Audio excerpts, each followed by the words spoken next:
మేమంటలేదు. మీ అంతట మీరు సెటిలర్స్‌గా ఉండదలుచుకున్నారా? మీరు మాలో పార్ట్ అనుకుంటున్నాం. మీరు మాకు ఓట్లేయకుండా మీరు తెలుగుదేశానికి ఓట్లేస్తున్నారంటే, మీరు తెలుగుదేశం అంటే మేము వేరే పార్టీ కింద చూస్తున్నాం. వేరే రాష్ట్రం పార్టీ కింద. దానికి ఇక్కడ ఓట్లేస్తున్నారంటే మిమ్మల్ని కూడా మేము పరాయి రాష్ట్రం కింద చూడాలి. మేము మా వాళ్ళు కానోళ్ళు ఇక్కడ ఉండటానికి వీల్లేదనే నినాదం గనక కంటిన్యూ అయితే ప్రైవేట్ సెక్టార్‌లో కూడా మీరందరూ ఎక్కడ ఉంటారు? ఇది మీ ఆస్తులేంటి? ఒక రకమైన పరోక్ష మైండ్ గేమ్ నడిపారు.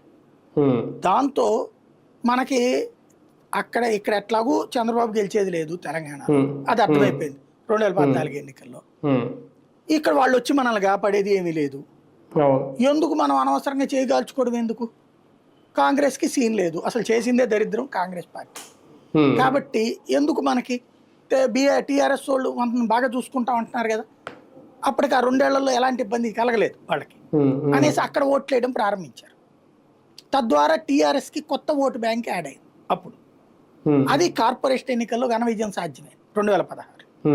2019లో పూర్తిగా అసెంబ్లీ ఎలక్షన్స్ అంటే 18లోనే పెట్టేశాడు, ముందస్తు ఎన్నికలకు వెళ్ళిపోయాడు. వాళ్ళందరూ ఓట్లు వేసేసారు అక్కడ టీఆర్ఎస్. దాని ఇంపాక్ట్ 2/3 మెజార్టీతో గెలిచాడు. ఆటోమేటిక్గా దాని ఇంపాక్ట్ పార్లమెంట్ ఎన్నికల దగ్గరకు వచ్చిందంటే ఇదే పబ్లిక్ పార్లమెంట్ ఎన్నికలకు వచ్చేటికి కేసీఆర్కి ఎందుకని ఆ 6 నెలల్లో అతి ప్రవర్తన చేశారు. ఆంధ్ర